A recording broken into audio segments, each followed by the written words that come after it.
Кыргызстан менен Тажикстандын ортосундагы мурда такталбаган 519,9 километр чегара сызыгы аныкталып, тараптар бир пикирге келишти. Тактап айтканда, бул чегара тилкеси боюнча келишпестиктер болбойт. Бул туурасында биринчи вице-премьер-министр Алы Карашев биздин каналга билдирди. Анын айтымында, бул аракет эки өлкөнүн чегараларды делимитациялоо боюнча өкмөттүк комиссиясынын 14 жылдан берки ишинин жыйынтыгы. Карашев эки өлкөнүн мамлекет башчылары Алмазбек Атамбаев менен Эмомали Рахмондун 2013 жылы жолугуп чегараларды тактоо ишин жандандыруу боюнча сүйлөшүүлөрдө жакшы натыйжа бергенин белгиледи. Апрель айынын экинчи жарымында өкмөттөр аралык комиссия жолугуп тактала элек калган чегара тилкесин аныктоо боюнча сүйлөшүүлөрдү улантат. Кошумчалай кетсек, 29 март күнү чегара маселесин тийиштүү комитет карап, келишимдин долбоорун жабык талкуулап колдоп берген.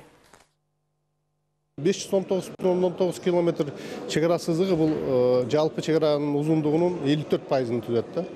54% бүгүнкү күндө мындай финишке чыкты десек болот. Эми президенттер аралык гана келишим кол коюш керек, андан ары ратификацияга жогорку кеңешке алып келебиз. Бул эми негизинен ачык айтышыбыз керек. Бул бийик тоо кыркалар менен өткөн чегаралар, ал жерде көп деле мындай карама-каршылыктар болгон жок. Эми мына өрөнгө баяндапсыз, өрөөндөгү чегара сызыгын баяндап сызылып атат. Ошол жерде маселелер бар. Алар боюнча азыр иштейбиз.